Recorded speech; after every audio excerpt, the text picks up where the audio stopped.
Hey everyone, I'm Monica Clavijo, and this is the Bear Experiment podcast. Today we step into one of the hardest conversations that so many men are silently living through. This is a story about betrayal, divorce, and the crushing weight of a family court system that often feels designed to break fathers down. My guest, Brian Quinn, is an ER nurse and the father of three young children, all of them on the autism spectrum. After being forced out of his family home, Brian continues to pay the mortgage, spousal support, child support, and the emotional pain of being separated from his children, all while carrying the financial, psychological strain that so many fathers know so well. In this episode, we will uncover the heartbreaking reality of what happens behind closed doors in family courts, how the system is incentivized to assign maximum child support, how fathers are left struggling to support themselves, and why so many men lose hope and tragically their lives to this fight. But this isn't just a story about pain. It's also a story about resilience, about speaking truth into a system that thrives on silence, and about a father's unshakable love for his children. Stay with us because what you're about to hear is raw, emotional, and eye opening. This is the Bear Experiment podcast, and I'm your host, Monica Clavijo. I also want to take a moment to thank you all for all of your continued support by subscribing to our YouTube channel and hitting the notification bell so that you never miss an amazing raw episode that we're continuing to receive on the Bear Experiment podcast. Thank you so much. Oh my God, play the freaking victim. You sound like a pathetic loser. What you're about to see is video evidence proving corruption in the family court system. You attacked me. You violently attacked me. I didn't get out of my You've done it before. You've done it numerous times. This for everybody on your Facebook. Numerous times you fucking attacked me. Out of my You house. started hitting me again. No, I didn't. You did before. You did in Parkwood. You've hit me here. Zoom in on my bruises. Come on. Zoom in my marks. The night before this was taken, my wife had violently assaulted me like she has done many times before. Everyone saw it. You fucking started hitting Zoom in me. on my bruises. You're a violent liar. I'm not. Get out of my This is the house. history of. Get out of my She house. lies like her mother. She's fucking violent when she gets Lies caught like in her her lies. mother. My mom has nothing to do with this. Post She that taught you to on lie. She Huh? taught you to lie. Facebook. No, you have issues. Your uncle Brian. said it. Get out of my house. Get Not out your of house. my house. I'm sleeping in the garage. I'm here sleeping in the garage for my safety. Pulling out the phone and recording is my only form of protection. In a Oh my safe God, place. play the freaking victim. You sound like a pathetic loser. Coincidentally, 2 days after this video was taken, I was served a protection from abuse order, removed from my home, children taken from me. So get out of my house. Get away from me. Get out of my house. I'm sleeping in the garage. Don't get away from me. No, get out of my house. Get away from me. Get out of my house. You See? want me to pull out my phone? You're here starting trouble. Pull out your phone. Starting trouble. You sit here. I'm sleeping in the garage for my own protection. At the hearing, I attempted to show this video and was then taunted by this person, Judge Patricia Cunahan of the Montgomery County PA court system. You have issues. Good, then So we'll make get sure you divorced. know that. We'll get Okay? divorced. Just get away from I me. don't give a shit. It's my own protection. I'm sleeping in the My garage. own And you came in here. protection. You're in here. You're attacking me and starting shit with me in the I'm not garage. starting shit. I'm sitting here. Get away from me. Get out of my house. I'm in the garage for my own safety. You're here attacking me Get out now. of my house. Do you want me to call the police? Call the police. You want me to? Go ahead. This is what does. I brought old text messages that occurred between me and my wife, showing her constant physical violence towards me.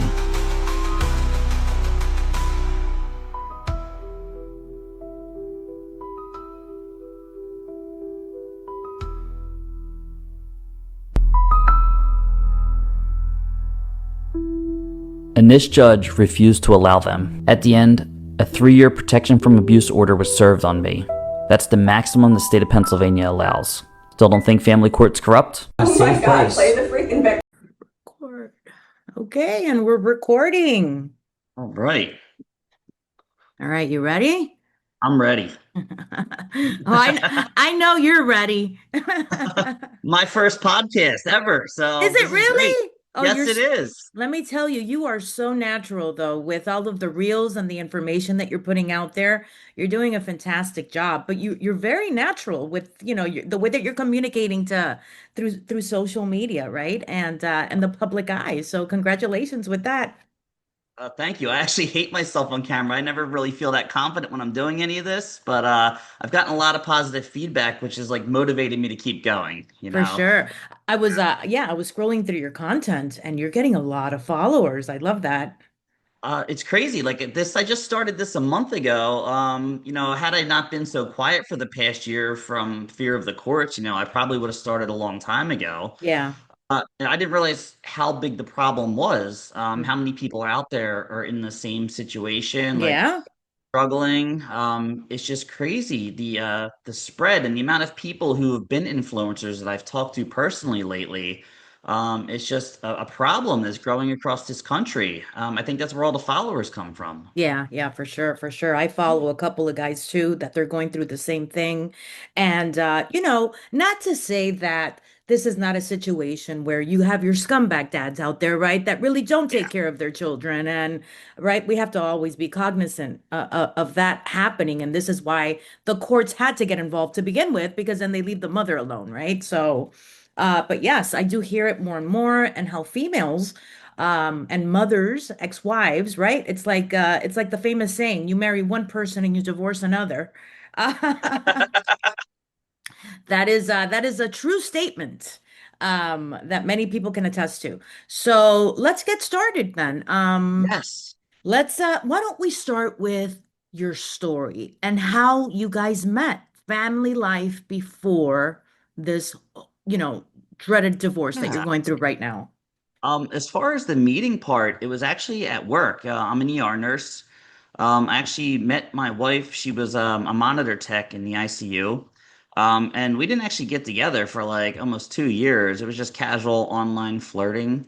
It was just a unique scenario. And then like there'd be a drunk text going one night when you're out with your friends, and then sporadically a drunk test came back, and it was just like, oh, we ended up getting together one night. And it happened kind of fast, As you get into your late 30s, you start to question things about your life, time to settle down, Yeah, kids, and maybe you rush things a little bit, but life was here, I was like, what do I have to lose? Yeah, it was a very interesting scenario. She got pregnant, and the choice was hers. She decided to keep it. She ended up moving in with me. We did the whole marriage thing. She was hinting at it. She just wanted to be married. And I was like, you know what? Fine. Everything was going great until it wasn't going great. right. We had actually there was a bad incident that happened prior to all the incidents that I talk about, and everyone's going to think I'm crazy when they hear the full story of everything. But yeah, when all this went down, like we had a great life. The only thing we had to deal with, her mental health was very poor. And within the past year, like up until the year before, like all this finally exploded, there was numerous issues. I was being attacked, and when you're a guy in this situation, you don't have a lot of actions. Like you call the police and they come to your home, they're going to drag you out of your home. What are you That's supposed to do? right. That's right. That's where the pulling out of the cell phone and recording came.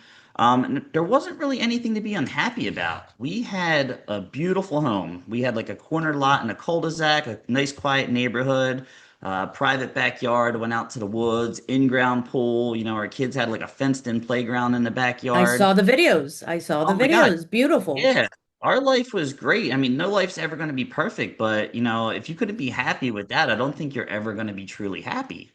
And I worked hard to get all that. I wanted my family to have everything I could give them. And right up until this incident, I was working as much overtime as I could grab. We were paying bills throughout the summer. Mortgage was 5 months ahead. Like life was really good when all this went down.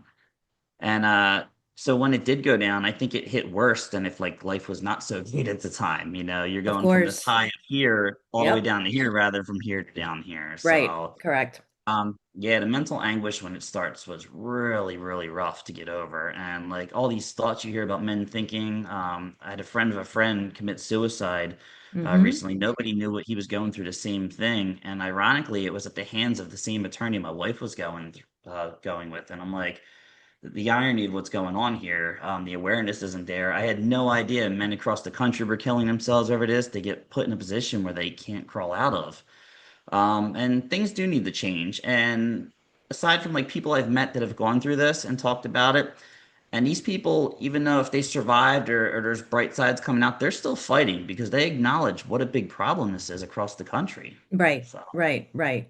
yeah. So when was the beginning of the breakdown, right? When the house started to collapse? So there was a couple isolated incidences throughout the year, and it usually involved alcohol. The amount of psych medications I found my wife had stashed away, and I knew she had some mental health issues, but I didn't quite know the extent of how many medications were here, and she claimed she wasn't taking this, she wasn't taking that.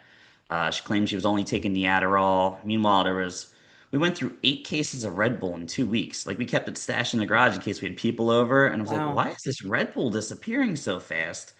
And I didn't realize like the addiction problem across this country too, with Adderall is like the new legalized speed. People Yes, get it. correct. And it's very addictive. You know, people are chasing it with these other stimulants. And then, they want more and more. They think they need it to stay awake, and then their behavior changes. I would notice she would come down, she'd start frantically cleaning the living room, like aggressively putting things away while she was working, and just the whole behavior was different. And then you mix that with alcohol, and I think that's where like the violence and turmoil really got out of hand. Yeah, that's like a lethal weapon for sure. Yeah, yeah. So I slept in my car at one point just because I was like, she's gonna call the cops and lie. I slept in the garage before the video that you saw. I slept in our playroom locked up. It's just been like it was one incident after the other, and I was like, I'm tired of you hitting me. And I remember the one time in the living room, I was sleeping on the couch just to get away from her. And she came down and she's yelling in my face, and I tried to walk away, and she's like pulling at me and hitting me, and I like pulled her hand off, and she like tripped and fell on the couch. She's like, how dare you do that? Like I assaulted her or something. I'm like, Yeah. insane. So the writing was on the wall, and like we had 3 kids, and I had a stepson who thinks I'm his own father. And you're willing to do whatever just to be there for your family. Like, what else is not to like? You just kind of hope this is going to pass. Right, right. It's a Um, stage that we're going through, right? A rough patch. yeah, even like when the PFA happened, like it was a bad incident when I was sleeping in the garage. Like I told her I wanted a divorce. I'm tired of her hitting me. I sent financials. All I really wanted her to do was acknowledge she had a problem and get some help. Hmm. And at the time, I knew nothing about narcissism. I didn't realize I was really dealing with a narcissist. I didn't know half the things, not even a fraction of the things I know about her today. I didn't know what the silver bullet divorce was. I didn't know that this was an illegal divorce plan that was happening across the country. I didn't know about Title 4D, the corruption in the family courts. So when the police showed up, I had just got done working another 12 and a half hour shift. Backed my car up. I'm unloading diapers and snacks. I always kept the house stocked for like months worth of snacks just in case. Like the kids always had stuff around there. And I saw a car show up, a black SUV, and they were getting out. And in the back of my mind, before I even realized it was police officers, like something said, I feel like this is cops for some reason. Like something was going on in my head. Yeah. Sure enough, they didn't want to be there. They absolutely hate doing that, and they didn't seem like they weren't treating me like the bad guy. They were very polite, respectful, and it was just like, listen, it is what it is. I'm sorry.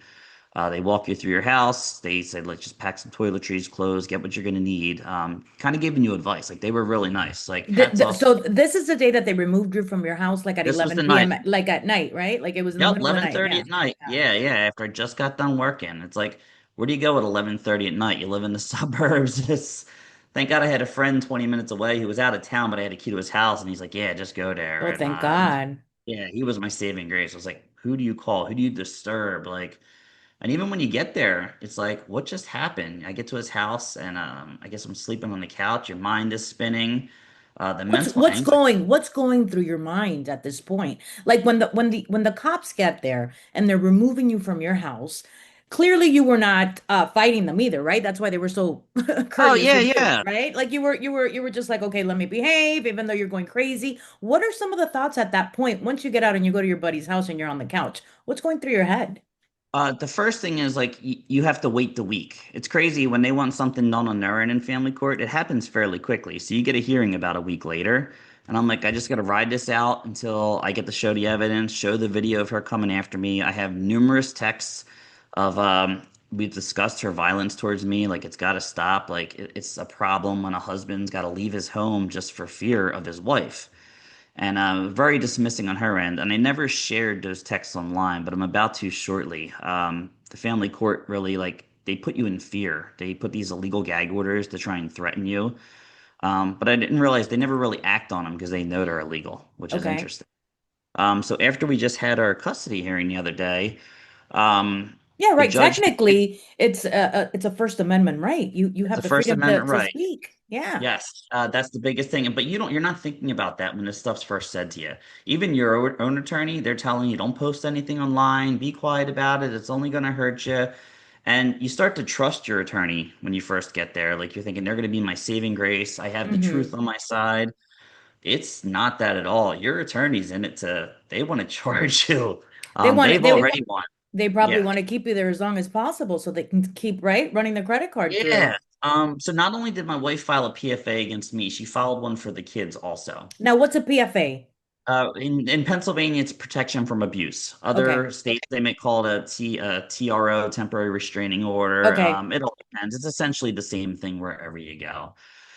So the initial one was against me, and I walked into the courtroom with my evidence. Like, all right, let's just get this over with. This is ridiculous. I had my text messages. I had my proof that I had initiated divorce conversations. I sent her financials, and most importantly, I had the video. And I walked in there prepared. And the second I tried to show the video, I got shut down by this judge, and I was taunted. And I knew right away something was going on there. Yeah. The judge looks at me, and I'm told judges in most cases are supposed to give latitude. Like I had it on my phone ready to go. Hmm. Well, I don't think you want to give me your phone, do you? What am I supposed to do with that? Just wanting a copy of it. And I'm like, all right, here it is. It's going on. Then when I had mentioned the text messages, I was told it's irrelevant. I can't show them. I had a picture of my wife's medications, all the psych meds she was abusing, and her lawyer objected, saying I'm not a psychiatric doctor. I was like, I didn't prescribe these were Right. prescribed by her psych Right. doctor. And the judge is like sustained, and I'm like, what? It was a setup, and I didn't quite understand it. I thought it was just a man-hating judge. That's the first thing you're gonna think. It wasn't until like months down the road that I learned about Title 4D of the Social Security Act, and that's been like the big problem across the country. Um, Essentially, family courts are funding themselves with money from the federal government. I Uh, learned that from you. Yeah. yeah, And it makes complete sense now, right? When you yeah, start putting that yeah. puzzle together, it's an incentive. They're incentivized to collect as much money as possible, you know? Yeah. And I can't tell you how many people I get a lot of emails and private messages lately. I get messages about people who can't get money from the deadbeats. They're not going after them because why is the court going to exhaust their options and try and collect that money from deadbeats and go after it when they can just claim they're collecting it from the people who are paying the child support? So they want to That's a create good a point. situation where child support is maximized. You are paying an enormous amount because there's up to 66 cents of every one of those dollars coming to the local court. So they thrive off it.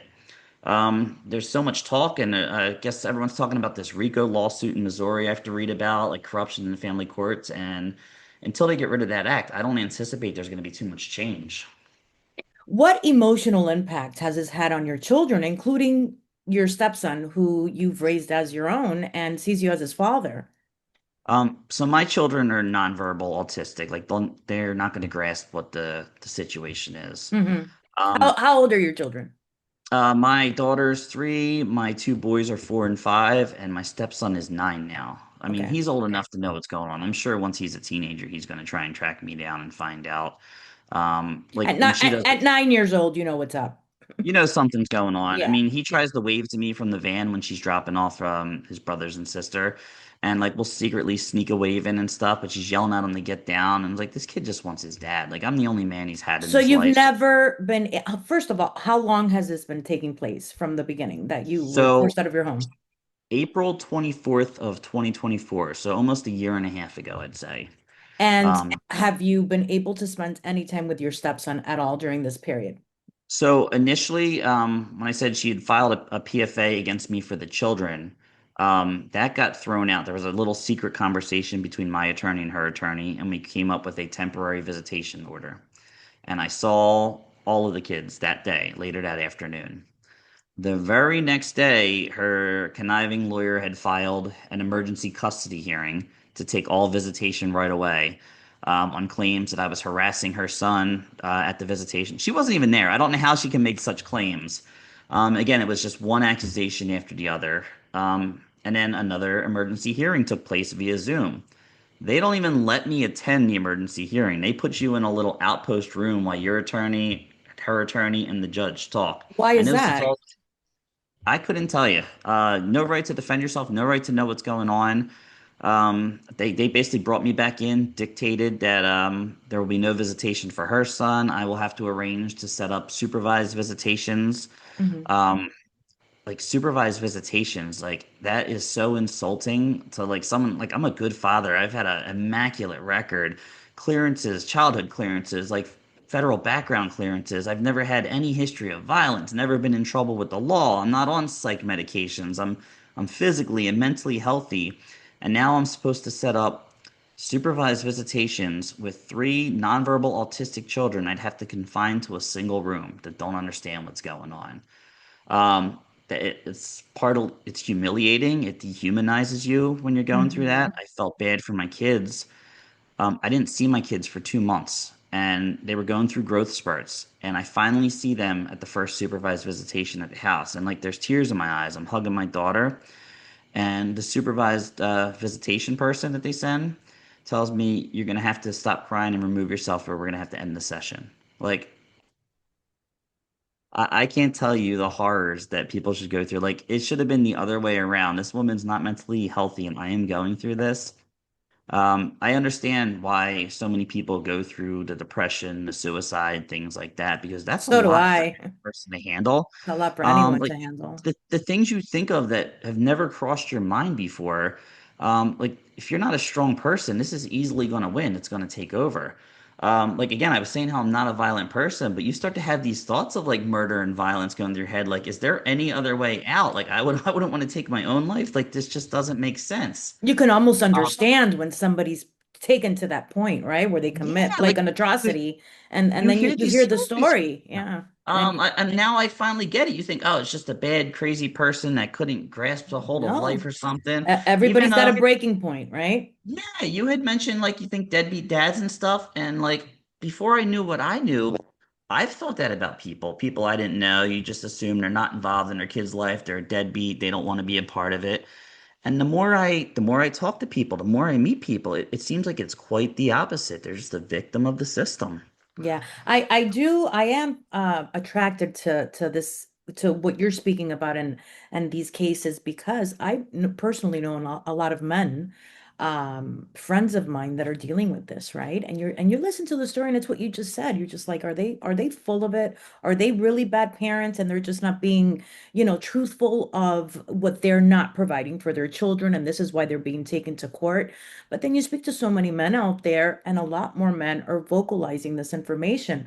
The friends that I'm speaking to you about, they've told me on multiple occasions, "Hey, I want to get on your podcast and talk about this," and then they back off, right? And I get it; it's an uncomfortable conversation to have, right, and to put out Yes. there. But it's so important because look at the following that you're receiving, right, and the support that you're receiving from that, and so many other advocates for what's happening.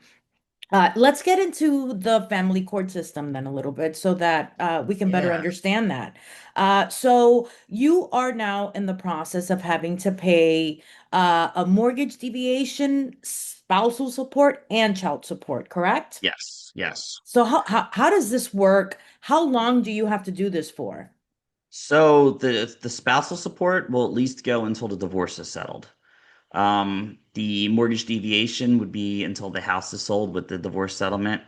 The child support, it's not so much as when they turn 18. I have special needs kids. This could go on until they're each 25. So this Right. could be another 20 years at a rate that was based off me working 60 hours a week. So I'm held to the standard of working 60 hours a week. So And it physically what happens if you lose your job or you're not able to work 60 hours a week? you basically have to file with the court and hope to go back and they have to make the adjustments and accept the adjustments. They could tell you, no, you're capable of making this much this quickly, stuff like that. It's tough because the court has so much discretion. And in Pennsylvania here, I went in front of the court hearing officer myself when I petitioned to revise it, and I cited the law that says overtime that's not guaranteed or continual is not to be calculated in the child support. Correct. They look at you with this stare like you're talking out your rear, and there's no way we're going to honor that. Like, we don't follow the law. Um, and I'm like, I object. I'm putting on the record. I've learned some things along the way, Yeah, just for yeah. appeal purposes. Hey, maybe uh, that's your next move in life, right? Become an attorney? I'm too honest of a person to want to be an attorney. I'm too Mhm. nice a guy for that. I thought we learned our Um, lesson. We can't be nice. So I did file just to get it lowered because we just had another hearing, and one of the things the judge was on me about is making the effort to see my kid. When can you be available? Why don't you give her this 6 week date period? And I'm like, Your Honor, I have to be available and work these hours. I don't physically have the time. Do you understand? Like, working 60 hours a week is a lot. I'm working 5 to 7 days a week just to keep up with what I have to pay her. It's not survivable. It's not realistic. It was an interesting hearing. I just posted about it, and they let her attorney try and beat me down and say whatever he wanted, finish his statement, and then add on to his statement, and I don't get 30 seconds in before the judge cuts me off. And I haven't heard you mention one thing about your children. It's like you didn't even let me finish. In hindsight, to give the judge some credit, I think she realized we weren't going to come to a decision at that hearing right then and there. Yeah. And it was just a fast forward to we're going to have an official hearing at the court system, which is like in October. So I will digress on that. But come that hearing, I've learned you've prepared me. I will object. I am going to Yeah. finish my statement. You are not going to show bias and you're not going to cut me off. It's like any skill you learn, each time just try and learn and retain something new. Filing these lawsuits and court papers just gets easier and easier for me. You learn to cite case law, what you need to do as far as filing the prothonotary, like things I never thought I'd have to do, but you have to learn. And hiring an attorney to keep going forward wasn't going to be feasible. Every dollar spent on an attorney is a dollar taken away from my children, So which you're is what you're currently so you're currently representing yourself. You're not working currently with. represent myself. Yeah, I've made more progress representing myself than I did with any of these attorneys. Good for Uh, you. they, sh- yeah, they shot down ideas about filing a civil suit. Like I had the evidence to prove defamation, malicious prosecution, but that's outside their scope of practice. There's no Hmm. money in that for them to be made. So no, you got to stick to this. Trust me, you don't know how they view you. Blah blah blah. And I finally like you're sending me all these bills and you've done nothing. My first attorney, I slowly, well, no, I don't want to say slowly. I firmly, surely believe there was collaboration going on with her attorney. At the courthouse, I heard her make a comment to her junior associate, the one she handed everything off to, about where does she think the money's going to come from? And I thought she meant like my payments to her, Hmm. to my wife, if I lost my job or something from these accusations. But I'm starting to realize the money is the money that her and the other attorney were going to get if I lost my job from these accusations. That's what they care about. It was just one bill after the other. Yeah, They it's about want the you to be money. fighting behind. Of They want you to course. They fight want for to your drag this on as long as possible if they can. yeah, yeah. I always say the line, there's no money in curing cancer. There's a lot of money in treating cancer. And I That's always felt like right. that's some of the reasons we don't have cures for a lot of these things, and it makes perfect sense. Yep, you're absolutely right about that. Has this jeopardized your job in any way? No. I will say the whole defamation thing, there was an incident that happened in January 2020. Little insight, her mother actually works at my hospital. I Okay. knew her mother and her separately, like didn't know they were mother and daughter for about a year and a half, which is interesting. So after the incident in January 2020, her mother went through the hospital telling everyone I was beating my wife, bad mouthing me, and I started getting dirty looks. There was rumors flying throughout the hospital. And when all this first went down, I'd posted a video on Facebook that I got scolded for, but the outreach from other people throughout the hospital that saw what was really going on. They Is that saw the one? Is that the one that you were recording and she was showing her bruises and you were showing the claw no. mark? Oh yeah, I did show that video. Yeah, that's right. I did show that video. And they saw firsthand, like I'm sleeping in the garage. Like, what defense could she possibly have? Her attorneys have said, "Oh, she was going in there for a drink." Like, there's nothing in there to drink. Like, what was she going in there for? She's come after me time and time again. Right. Yeah, it's like you've learned to record, and she gets on and she's being recorded. Her defenses go up, and she'll do whatever she wants. And you notice she didn't walk out with anything in her hand. She didn't grab a drink. She just left the garage. She was like, she wasn't getting Yeah. anywhere. Yeah, yeah, yeah. Um, She was going to mess with you. yeah, I was half asleep. Like, I thank God it was in the back of my head. Like, it was instantly wake up, grab my phone, recording. Like, I didn't even get a chance to fully wake up and clear my voice or anything like that. So, I made some videos on recording, and me and her, she tried to send comments about me recording our custody exchanges. I don't consent to you recording, and I'm like, well, too bad. The state of Pennsylvania says you don't have to consent. Like, why would you object to somebody recording custody exchanges unless you were up to something? Even like the recording in my apartment here when my kids come here, I have a camera covering every Mhm. inch of this apartment because I know someone like this is just going to make the claim. They're going to say something, accuse you of something. If it's Yeah. not this, it's not And that. that's your evidence right there. That, Exactly. yeah, yeah. And I've made it known that I have cameras everywhere just so And she that's doesn't even, that's all you have to say. Hey, yeah, I'm recording yeah. you, you know? I told And you. she's not in my apartment, so like she doesn't have to even pretend to consent to that. But anywhere in open public, like we do the exchanges at the police station, which I'm told there's video recording out there anyway. But to get a hold of that, it's not as easy as having your own body cam present at the scene. So Um, you currently do not have to do supervised visitation anymore, no, correct? after our custody hearing, they made me do four more, and then that was kaput. I had to show. They told me I had to attend counseling bi-weekly because she was already attending counseling for her therapy.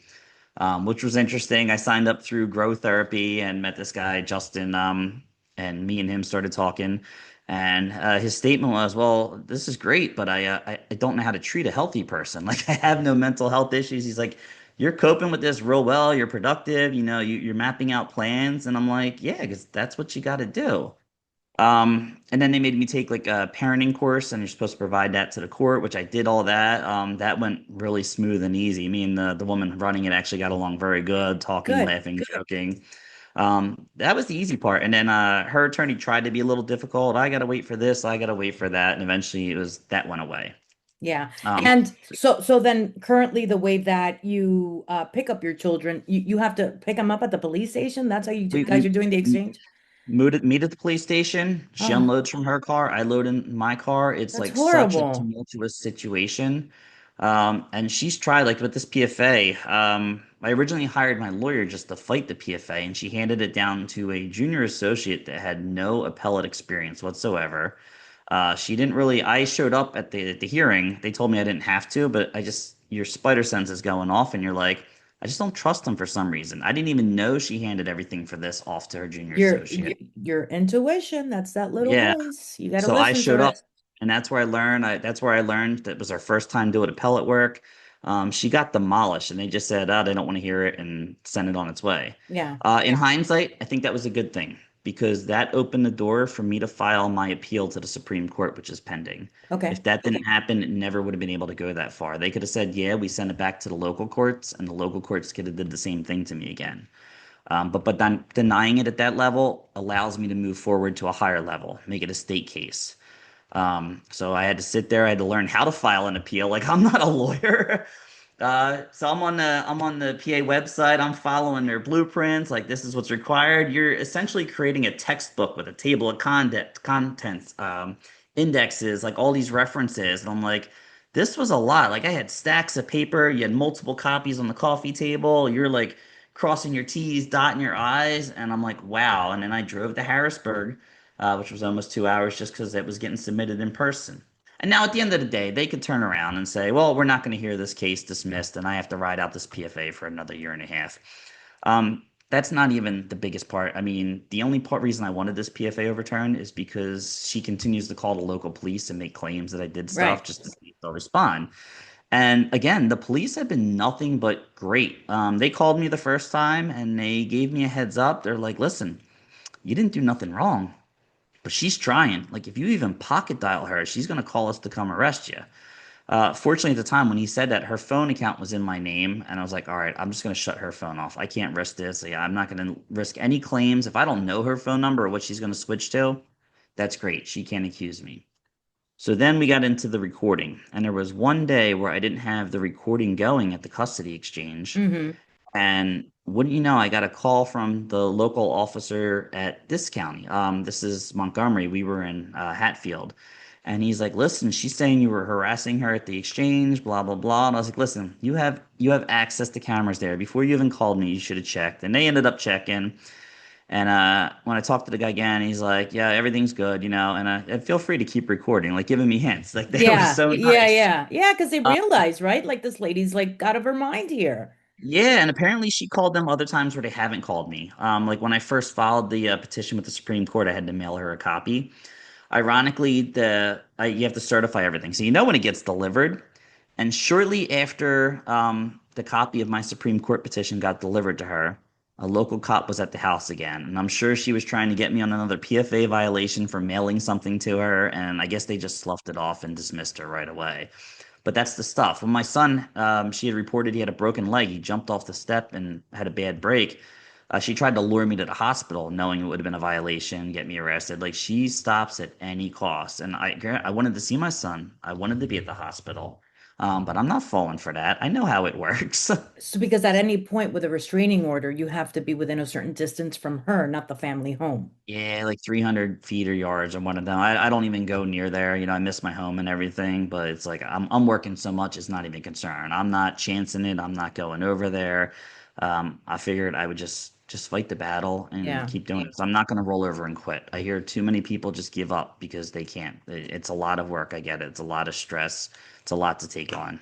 Maybe with this advocacy, that's what you can start doing also, like start a website, putting in kind of like all this paperwork, walking people through it. And, maybe that's the Yeah, move. Maybe you were set up to do this for a reason, right? Like, it's funny you said unfortunately, that. Yeah, it's funny you said it because I've suddenly felt like I've had more purpose lately. Like I'm serving a yes, bigger cause. you have to Um, look at it from that perspective or you're going to fall into a depression. Absolutely, it's given me so much, and I've said on my post that I want to create a blueprint. I want other people to see the path I've Yes, taken, what I've done to protect myself. I want other people, if the warning signs are there in their relationship, start getting ready to prepare just in case, because you never know when it's going to come and get you. Some exactly. of the Yeah, some of the bad advice I got from my lawyer, as far as letting her officially file for the divorce first, things like that, trusting your attorney. I would have done so many things differently, but at the same Hmm. time, I wouldn't have learned and got to the point I'm at if it didn't end up like this. One of the things I do want to do, I'm going to start telling my story step by step. I'm going to take all the video I've recorded all the way back to January 2020. You know The what? first time, You know what you can do? You can create like a series, right? Where you're exactly, yes. sharing your story in sequential order and put that everywhere. Blow YouTube up with it, so that you can, do more long form content Yeah. as well, where you can get into the nitty-gritty about everything.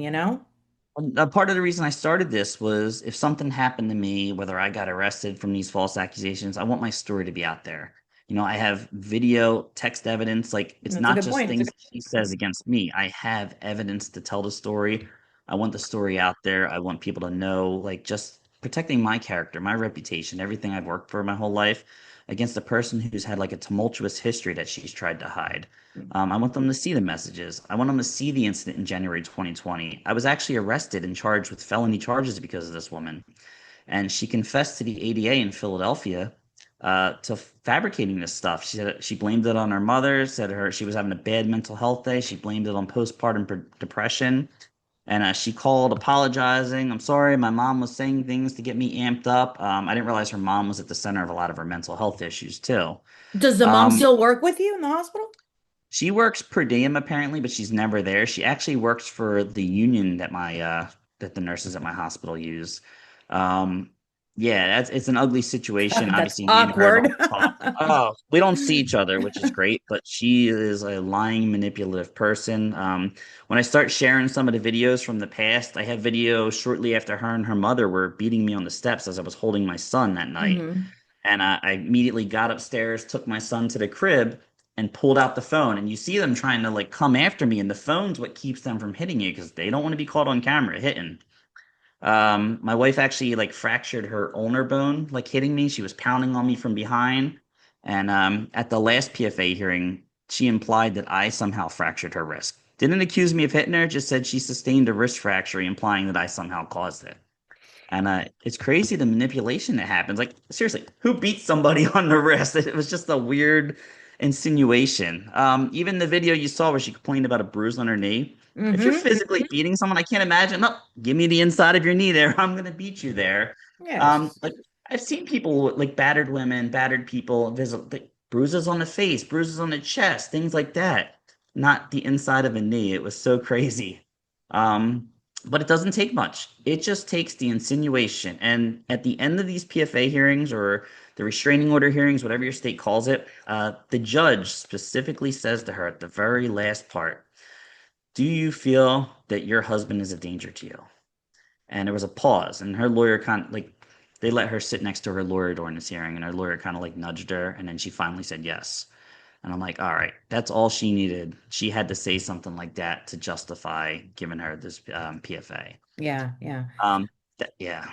What about you talk about the criminal abuse verification forms Um, that fathers I'm are pressured into signing and you say not to do it.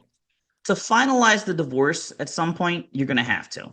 That's just a part of completing the process. I don't know a lot about them, but I'm told there's usually like a critical point where they're trying to intimidate you, where they'll throw it out there, and they had hers filled out, and they might try and get you for lying about something. So I will end up completing that at some point. When we get to the divorce process and the discovery's done, which was a battle, we're settling everything. I'll have no problem filling that out, but I'm not going to fall victim to another game by her lawyer. She actually fired that lawyer last week, ironically. Yeah, I saw that. Or that lawyer fired her. Someone else came to Right. me. You don't Yeah, know, right?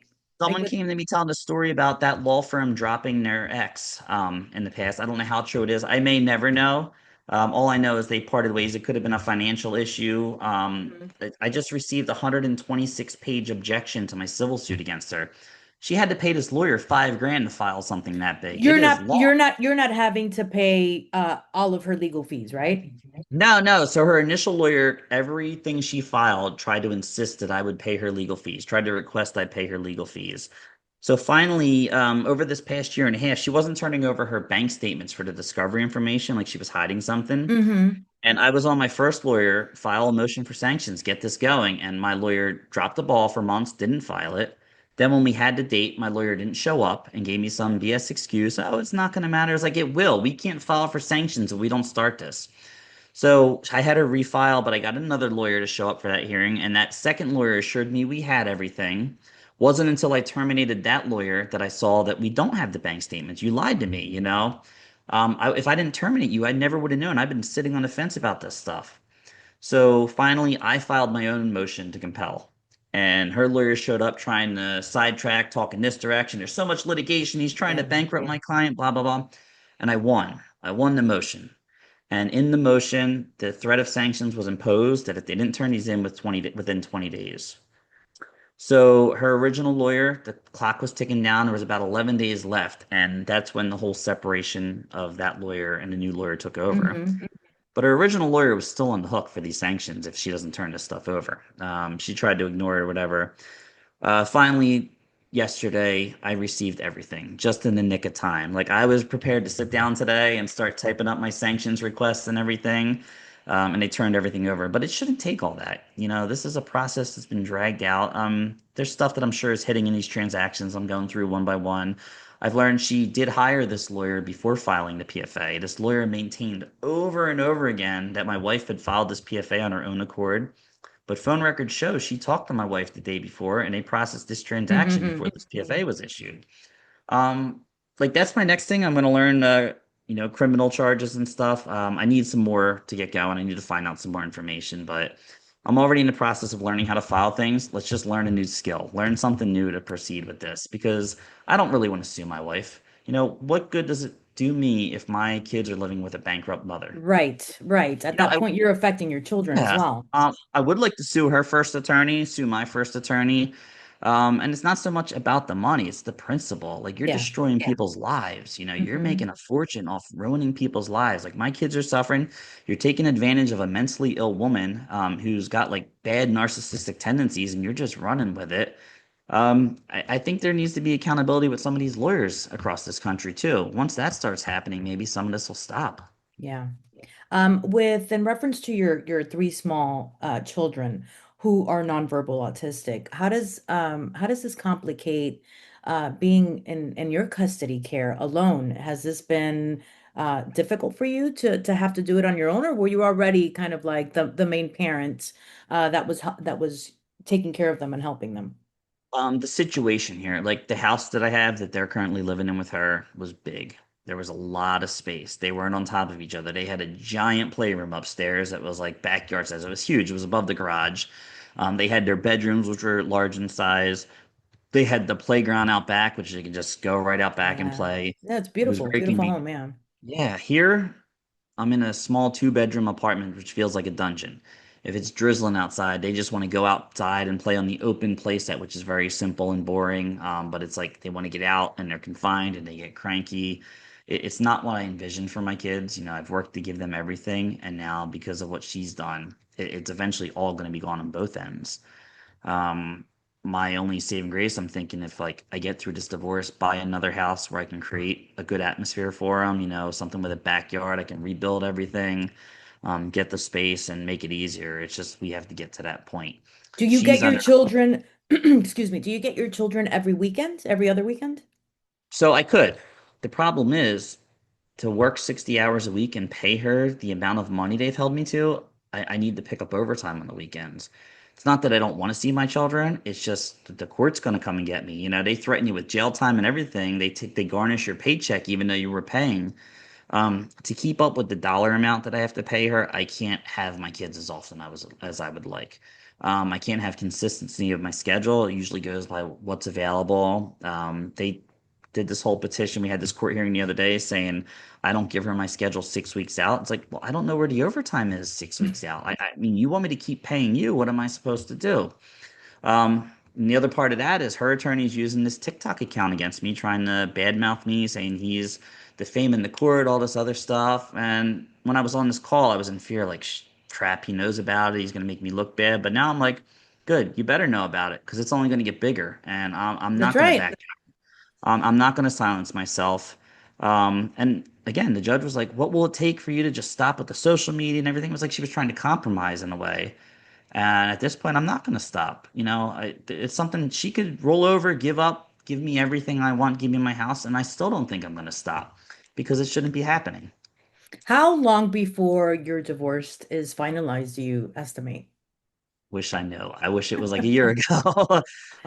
Everyone I talk to, it seems that it takes about 2 years to get done. Mm-hmm. um, which is a lifetime when you're going through this. 2 years to get divorced for like a 4.5 year marriage. It takes all of 15 minutes to get married, which is a shame. I know, right? Um, I mentioned earlier, the court moves quick when it's stuff they want to move quick with. When they want to Yeah. start the whole Title 4D process and start collecting money, things happen like that. When it comes to divorce and settlement and everything else, it's like our hearing was supposed to be today, actually. It got pushed back another month. It took how long? This was filed May of last year. So you're Take talking, what, 16 months just to get a hearing to see what needs to happen to move things forward. And I don't know how much time it would take after that. I didn't have her bank statements. I couldn't put proposals together. The marital debt. Again, she's thinking I'm going to bury him. I'm going to get the house. I'm going to get everything, and he's going to keep paying me. And it's not going to happen. That's the biggest thing I think is going to drag this out. And she wants to drag it out. Who wouldn't? She's living in the nice, gorgeous house. She has she's everything we need she's put living the together. life right now. Now, Yeah, does she's anything getting all this change? money. Should she once everything is finalized? Well, I would assume then at that point also like any spousal support would also stop, or do you have to continue to do that once everything So is finalized? short marriage like this, the spousal support, there should be no alimony in Pennsylvania at that point. It was only a 4.5 year marriage. I've heard there's stories where people could end up paying alimony. I don't think that's going to be the case here. The mortgage deviation will go away. So then it'll at least drop down to the child support. And I won't be so far in over my head, which will be even easier to start to recover from. I was very good with the finances. Like I talked about the house, the mortgage being 5 months ahead. I'm slowly doing the same thing with my rent and bills now so I can take a cushion, work less if the court wants to play that game. I not working overtime would slowly start to bring down my child support payments. It's just Right. they make it hard to get to that point because you're held accountable to this while trying to pay her the amount and work the amount. Like how are you supposed to manage that? Um, But we'll see when the next child support hearing happens. I'm not sure how it's going to go. It's no longer in front of a hearing officer. It should be in front of a judge who can at Hmm. least acknowledge the law at that point. I think that was one of the things I was walked into a trap because when they had the child support hearing, I wasn't included in the conversation. Again, they put you into separate rooms on a Zoom call, and it's with the hearing officer, and the lawyers are talking. And again, it was the junior associate with no experience who was representing me. And they basically make you agree to this number. Like you got no say in the matter and your back's against the wall. Had I known some of the laws, I would have fought harder. Had I not trusted the lawyer, things like that, I would have not agreed to anything and gone forward. So we'll see. Child support is through the roof. If child support didn't exist in this country, I bet a lot of marriages wouldn't be ending so easily I because you agree. incentivize I divorce. You agree. You're incentivize it. incentivizing people splitting up. Yeah. Let Yeah. me and again, a lot of women do use that money for the care of their children, but a lot of women are using that money for themselves, right? Yeah. Let me get a new car. Let me go buy some jewelry. Let me go get my hair and my nails done, right? Yeah. The amount I'm paying her is paying the mortgage on the house. It's covering her car payment. She still gets money from the VA. Like she gets 2,600 a month tax free that she doesn't have to work for, and she has a work from home job, which she now She's living decided large. Yeah. I'm going to work part time. I don't need to work as much because she's saying because she has to take care of the kids. But yeah, she doesn't need to because she has all this money coming in. I don't think the reality will hit her until after divorce is finalized and things change drastically. As much as I love that house and want to keep the house, I'm sure at the end of the day it's going to be sold. It's going to be gone. You got to tell yourself it's just a house. As much as I love the property It's location. just, yeah, you'll get another one, right? And everything happens Um, for a reason. You really have to try and operate from that, again, from that perspective. You talk about finding purpose in this, right? And it certainly helped your mental health. Have you experienced a lot of bouts of depression and anxiety through this ordeal? Oh yeah. I think that's inevitable. Like I was never really a depressed person. I think everyone questions things about your life. And we were talking in the beginning about when you're high up on life and life is really good and you come that down to that level, it's worse. It's definitely worse. Every time something's filed against you in court and you know the court's against you, you start to like, God, this is so horrible. Why am I going through this? But everyone's heard the saying that what doesn't kill you makes you stronger, and it's Yeah. so true in this scenario. You're at your lowest of your low, thinking I'm never going to get out from this. When I heard about the friend of a friend who killed himself, he was a nice guy. He was just so quiet and bottled up. I'd wish I had known about his situation, or I wish I had started sharing my situation sooner, and it probably would have gotten back to him sooner because he had no idea what I was going through either. We really didn't talk or socialize. It was just the acquaintance situation. We knew each other back in the day for a week. And I hope other people out there kind of see what I went through. You hear the stories from so many people. Even like we talk about the followers and everything. Like these people I've looked up to that I've like we talk about Ryan, the unmarried father. Yeah, I I've like talked to him. him quite a few times lately. It's so Yeah. ironic. Like he's reached out. I would love to drive down there and collaborate with him. We were You testing should. around the idea of that he seems like a real, genuine, just himself guy, just trying to be a dad. And I was like, what's not to love? The first guy I saw who went through this, there's a Ulysses Butch Slaughter. He had a viral video of when he was getting evicted from his home. Maybe at some point you edit that in here, but he was on What's a his name? podcast, Ulysses Butch Slaughter. He stands out. He's just really polite, articulate black guy, bald head. He's so nice to talk to. He spent some time on the phone with me, and he's past it. Like his situation wasn't quite as bad as mine either. They ended up selling the house, but he was evicted from his home, was out for 6 months. And this guy is still fighting, just trying to do it for the next person, just trying to speak out, reach out for people, share resources. Like this stuff really burns people bad. And like, again, he's coming out strong. He worked in Hollywood, production, stuff like that, filmmaking. I'd like to see more of what he does. Again, I talked to him about collaborating. Who knows? Like maybe you'll have him on his podcast, or a bunch of us will get together. Me, Ryan, I'm- Ulysses. I would love There's that. there's Absolutely. so many people I've actually physically talked to. There's a lawyer and a civil rights advocate, Tanoa Downing and Jessica Saxton, who are going around the country serving Hmm. counties. I've talked to Jessica here and there. There's a guy, Mark Ludwig, I want to get in touch with, but he's busy like going to Washington, trying to change laws, bringing about awareness. There's a guy, Dave Weigel, I spent some time on the phone with, who's He's got a big following. He's creating like a wall of shame, putting judges and lawyers on blast, trying to post his corruption. He just had a Good. big conference the other day. All these people about a woman who had killed herself after it was just her husband was a lawyer and had connections in the local court, and they Mm. just destroyed this woman until the point she took her own life. So he's a big advocate. He's got like visitation and stuff. He's still paying a lot of money, but he's just going strong. And that's what this system does. It's creating these warriors, and now all these warriors are coming together on their own end, fighting this battle in a different way. And it's just great to see everyone recognizing each other and supporting each other. You know what it is too, Brian, that what you're doing is also helping you mentally, right? Because all Yeah. men suffer in silence so much more than women do because, if we're feeling depressed or we're feeling a little down, we're calling our girlfriend and I'm sad because my boyfriend broke up with me, whatever the case may be. You guys don't do that with each other, right? Because then you're looked at like being weak, right? Or feminine or whatever you want to say. And a man is supposed to be tough and handle the pain. And you know what? We're all human. And that's what you're doing by sharing your experience and voicing out all of your battles. That's helping you on a personal mental level as well. Yeah. Yeah, I do want to acknowledge too. It's not just men going through this. I actually had a conversation with Stand with Meg, who's big on Instagram. She's a female that's been going through this, and there's a lot of people. The successful person is often the victim in this situation. She had her You kids gotta taken be a from her. real dirtbag of a man to put a woman through that. My Well, God, grow again, and some balls. it goes vice versa. It's just men are usually the victim. It's more often that it's men. It's just easy to accuse a man of this, accuse a man of that. But there's women that are going through it too, and like they should be acknowledged that they have to fight this battle. Yeah. Some of the women I've met and talked to have been like really classy people. I'm like, I just don't understand. It doesn't make sense. But they had a successful career. They were making money. One of the women I talked to who went through this, her husband was actually a keyboardist for Foreigner. We won't talk about his name or what was going on. I'm like, Okay.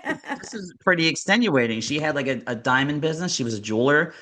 She was really successful. She still has the house, but they took everything from her. And there's a lot of women that are going through this as well. Yeah, absolutely. I know a lot of women I work in broadcast sales television. That's been my entire career. And there's a lot of successful women making $400,000 a year in this business. And they're having to be the ones to pay spousal support and right alimony and child support because the guy was an artist and he was writing a book and she supported him because she loved him. And now he's got a new girlfriend and she's paying their house that they live in together, you know? Yep. That's a blow. That's a That's blow where for the any Title 4D. person. Yeah. That's Yeah. that's a really big blow. So let's let's share a little bit about in helping others, right? Men in particular, right? Let's talk about your right with what you've experienced. What are some of kind of like the red flags that you can start looking for? If you get the hint, right? You get that intuition. Yeah, this guy's a little bit of a nut job. This girl's acting a little crazy. What are some signs that you can really say or advice, right, to people that are starting to see, listen, let me end this now before it really hits the shit hits the fan. Yeah. The subtle one was the lying, like lying about things that you didn't need to lie about, like nonsense stuff, and it got more persistent. I should have known. I should have seen those red flags. I was like, why are you telling this story? Or this doesn't make sense. Or she accused a certain man of supposedly raping her and tying her up as a teenager. I'm like, what? My mind is just like, this just doesn't sound real. That's heavy. Um, That's really heavy to make yeah. something like that up, right? Well, I later found out, it's ironic. I knew this man. This man was her dad's roommate, when she was a teenager. And what a small world. Like this man who I've known, he was a brother of a friend who I got along with very good. The world is this little. Yes. And she told me this stuff, and I'm mad at myself because I started to believe it. Like, I can't believe this guy would do this. Like, she said he was on a drug binger and her dad would have like killed him if he had known this and stuff. I'm like, well, where was your dad for the 4 days that you were staying at this? Not to mention, I learned about my wife's sexual history with her father, like disgusting. I found a court docket of when he was charged when she was 7. Like, all these other things started coming out. Like, this Yeah. woman is mentally traumatized. Why won't the court acknowledge some of this stuff? Like, obviously, it's going to be brought up at the next hearing, but to say, like, to think this woman is 100% safe around my children with all this mental history. There's a huge correlation with the National Institute of Health regarding victims of sexual abuse, their hypersexuality, and like becoming abusers themselves down the road. It's enough to cause concern, but it's at the point like I don't call Child Protective Services and report it because my biggest fear, they go in, what if they take my children from her? And then they're Right. in the foster care system because of all Right. of this. Right. Oh, you want to talk about a double-edged sword? That's a double-edged sword. But it's one of those, if I run into the situation where they try and take complete custody away from me and I can't check on my kids, maybe I will go that route, because then it'll be an outside the court service who would have the authority to take those children from her and place them with me, and the judge will have no say. Right. That's like a last resort, and she knows that's on the table that I would bring that up, and she still wants to go this route and fight this battle. Again, narcissism is almost It, like a disease. it's a thing. It's It's a tough. thing. Yeah. It is a thing. That is for sure, right? Yeah. What are some coping strategies that you can also share that have helped you? You know, your advocacy, right? And your voice is one. Yeah. What are other Um, coping strategies that you can share that can help others that are dealing with, such a heavy weight? Let me start with what not to do, but if you do it, I get it. A big thing is like you start drinking beers at night, like the stress is so much, you're not sleeping. And I remember when I was staying at my buddy's house, like I need a couple beers to pass out or something. Or I Yeah, had a day yeah. off, I wouldn't see my kids, like the bar was right there. That can really impact you, but it's not productive. It's just like a short little patch for that moment in time, Right. which just makes things worse essentially. The best thing that I found for me was learning skills. We have YouTube. You can learn anything under the sun on YouTube. That's right. Yeah, I wanted to learn like possible other money making skills. So I was learning a little bit about the stock market, trading currencies and stuff, just to broaden my knowledge. It's not something I actively do. I just played around to kind of get used to it. The video editing, like I knew basics, You're but some of the very skills. good at it. No, no, you are very good. How long do your reels take? Because they're pretty Oh, good. They're captivating. they're getting a lot quicker. Like you might record, I might record like 6 or 7 minutes of video for a 10 minute, or for like a 2 minute video. Um, there was times in the beginning, like if I'm trying to make like a 10 minute video or something, you might have like hours of footage. Like I was learning Hmm. with little things. I took ski video where you're recording yourself and your buddy skiing for like 8 hours during the day just to get like a 7 minute, six That's minute video out of there. You have to learn to part with the bad stuff, learn to hmm. practice do over. You always have the ability to cut, edit, watch it. When it comes to recording these videos, my weak point is trying to talk consistently and collect my thoughts, especially when you're talking about something so stressful, Yeah. something you're trying to keep your head clear and stay on point. Like, what was the point of this video? Yeah. I'm a little less critical of myself, which has made it easier. I'm just trying to get small messages out there at the moment. I think when I do the storyline, showing my story, sharing the videos I had and the text messages, I'm probably going to spend a little bit of time. Um, I always try and learn a new skill along the way, knowing what features are capable, look at somebody's video, see how they did it. And you can always look back how to use the software, how to do it, practice it. That's how you learn and retain it by practicing and doing it. I'm very critical. What's the software that you're using for your editing? I'm using CapCut now. I Hmm. used to use Adobe back in the day, which Adobe is like a dinosaur program compared to what CapCut does. I have one on my phone that I used to use from time to time. It kind of phased out. Essentially, a lot of them do the same thing, but I feel like lately CapCut has just kind of soared. It's ease of use. It's easy to use on the phone if you're making quick videos and editing. Uh, yeah, I say anybody just that little bit of time. It gets more natural the more you do it. The Yeah, the yeah. cutting, It's the like anything shortcut else, right? keys. Practice makes Yeah, perfect. Yeah. exactly, exactly. Again, I don't think my videos are that great. I'm just trying to get the You're message out, but good. You're the good. Take a feedback is compliment. the feedback has kept me going, and I'm like critical, like, oh man, my video only has like 1,500 views today, like this new video, and I'm thinking every video's got to be like 50,000, and then people at work are telling me like, no, a lot of these people, these videos sit out there before they start to hit there, and even some of mine from a month ago, like I just really started doing this a month ago, and I've noticed like, oh, this week they got another 1,000, this week it got another 1,000, Yeah, they yeah, it's link correct. there. It's going to continue to grow, and then people share your story. Get on podcasts. Get on Uh, connect with people that have podcasts and share your story. That's a great way to start growing. Yeah, yeah. Again, I'm doing it just to get my story out, but the fact that it's creating awareness and there's people reaching out, that's a big thing. I get a lot of messages. I try to reply to everybody's message because it could be that person looking for help, just looking for an answer, and I might not You have know, the answer. and you might be helping somebody that's on the border of committing suicide, right? Yes, And yeah. you are that last resort, you Um, know, and this is your purpose, and that's why you're doing this. You're helping others. You're saving lives, essentially. That's what you're doing. it's funny I do that at my regular job. Yeah.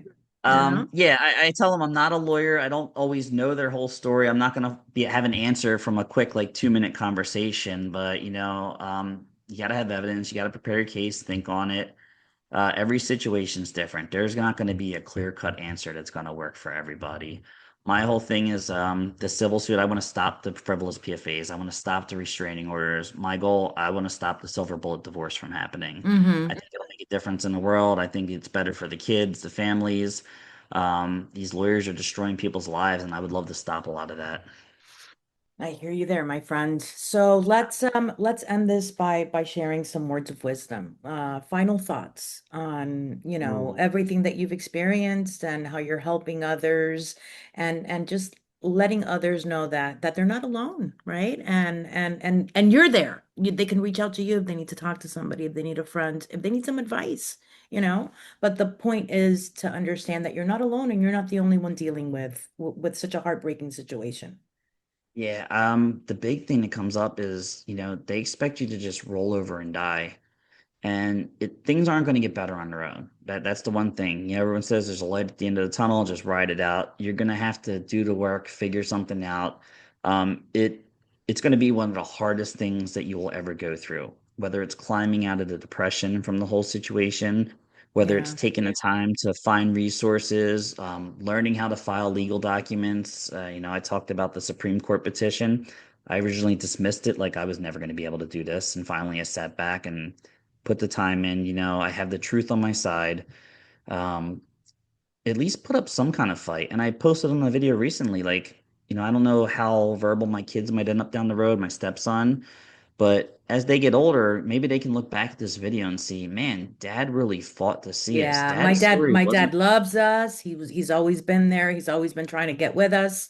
It's just not the way that they were allowing him to do it. Absolutely. That is your yeah. proof right there. That's your evidence. Yep.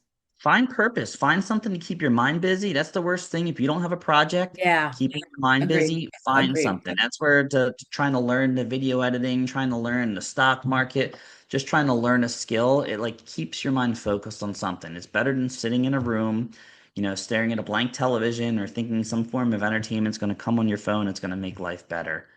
Do something for yourself, something that's going to be productive, something that might help your situation. I don't have the answer for everybody. Some people therapy is the answer. Like, God bless you. I know it wasn't for me. I Yeah, me recorded neither. the thing, but I didn't need therapy. I wanted my life back. So my next purpose was, let's focus. How am I going to get this back? And one day you want that house back. You want this. What is it going to take? I think that's how I stumbled on the civil suit. Like, let me learn what I need to file civil suits. It's going to take some time. And it keeps you Uh, busy and out of trouble.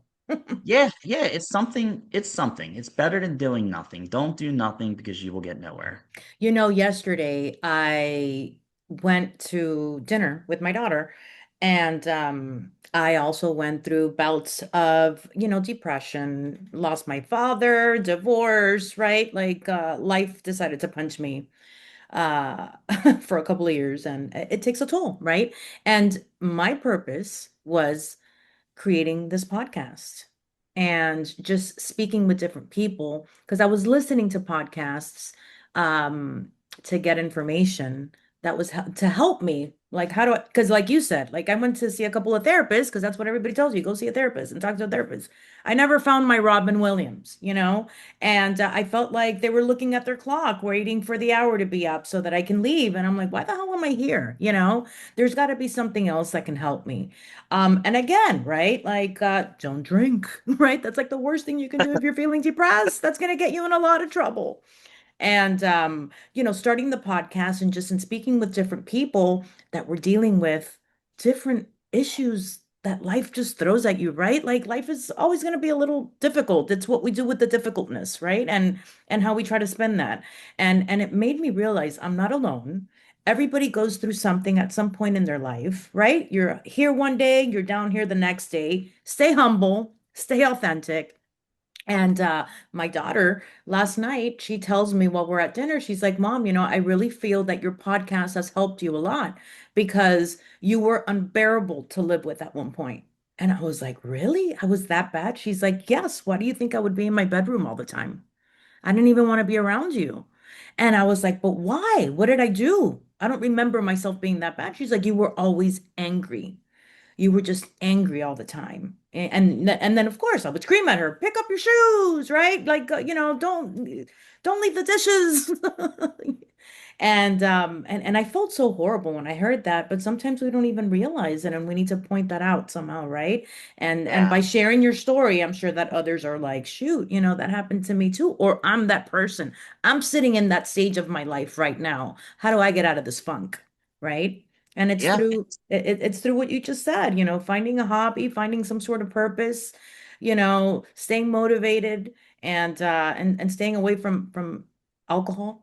That's alcohol is not your friend when you're depressed. Yeah, yeah. Well, with depression, your worst moment is always your point of comparison for the rest of your life. Like that Hmm. worst moment of your life, you get through that, it makes all the other bad moments in your life nowhere near as bad and easier to get through. So I always tell people just do your best to tough it out, That's This is right. nothing compared to other battles that you could be fighting. Have you found yourself becoming, I don't know what religion you are or your spiritual preference, but have you found yourself like evolving spiritually from everything that you've been dealing with? Nah, I'm not very religious, but I'm very big on people that need religion having that religion. Like it's very good for some people, and if that gets them through that, I'm all for it. Hmm. For me, it's just not something I've had a belief in. It's not something I've needed in my life. It doesn't really get me anywhere. But I think people, if you want to go that route, I very much encourage it. People that are looking for something, some kind of purpose, like there's nothing wrong with that. Yeah. I'm not a fan of people forcing their beliefs on other people, but I'm very big a fan of people like finding their own beliefs, something that makes them happy, makes them feel something inside. So if religion's your thing, people, I go for it, please. Yeah, well said, well said. So Brian, how can anybody that's watching that needs a little push reach you, contact you, and share, see more of your content and the information that you're putting out there, and what your next big move is going to be, right? With your series that you're going to start on YouTube, you're going to be like the next big advocate that I'm going to see all over social media soon. Oh, that's a great question. Again, I was talking to Ryan, the unmarried father, and one of the things he said, if you're going to do one social media platform, do them all. Because he'll post a video on That's right. Facebook that will go viral, and he posts stuff It's on a different TikTok. audience. It's a different audience for every Yeah. platform. It really is. Again, Facebook. Yeah. yeah, I try to respond to everybody that's reaching out for me to me, whether it's TikTok. I just started posting on Facebook's the Family Court Fraud page, Instagram's Family Court Fraud page. I'm gonna start Hmm. doing more, getting stuff on YouTube, just to have sources because everyone has their thing that they spend the majority of time Just on. read the same account, the same video that you're posting on TikTok. That's what I do with the clips, Yeah, which I'll be posting clips all week of all of this information, so you can go ahead and reshare it as well. But that's what I do. I'll clip it and I'll post it on TikTok, download it, and then I share that on Instagram, on Facebook, and on my YouTube page, right? And yeah. again, you're gonna get the audience from every platform because everybody has a different form of connecting. Yeah, I encourage everybody go find me on TikTok, Family Court Fraud, Facebook, Instagram. Look at some of the other people I've mentioned in this podcast. Go Yeah. follow them. I'm big fans of them. There's new ones joining. Ryan started talking about Present Father. I love the stuff he has to say. He's from a completely different world regarding it, and he takes a whole different approach. He's very intoxicating. There's so many people that look at what they're saying. Just listen to what they're saying. There's a lot of people out there I'd like people to support. So. Yeah, awesome. Well, listen, Brian, I think you are a very intelligent man. You're spitting out a lot of knowledge out there that I'm sure a lot of people can't afford to hire an attorney, a fancy attorney, right? And this is certainly going to help them. So everything that you're doing is for the greater good. And I promise you that people are listening and they will continue to listen. So don't stop. Don't stop. I know that this can take a toll on anybody, but you seem like a strong man. You're a good father, hard worker. Just keep fighting the fight. you have people that are supporting you. You have a friend in me. I'll continue to follow your content as well. And I'll be posting all of your social media links once I post this on YouTube, and then I'll share it with you as well so that you can have the entire podcast that with all the amazing information that you shared today. Sounds great. Thank you. Yeah. So, yeah, let's call it a day. I appreciate your time. Thank you. I know that we've been trying to get together, but you're working, 100 hours a week, so it gets a little difficult. So I appreciate you setting aside an hour for me. And nothing, my friend, I wish you the best of luck, okay? I know that listen, everything always works out. I don't it's true. It really does. Everything always has a way of working out. We just have to kind of stay positive, right? As best we can and the present moment. Don't think too far into Yeah, the future, right? Don't think too far into the future absolutely. because you Yeah, can't really yeah. control it. And again, I'll be in touch. I'll keep you posted. Maybe one day we'll have to do a follow up on the back end when Oh everything works out yeah, and see I how we would got to love this that. point. Yeah. So And if you're ever in the 407 Orlando area, come over here and say hello. I'll make it a point to get down Okay. Thanks a lot, Brian. Okay. Have a there. good All right. one. Thank you, Monica. Good talking to you.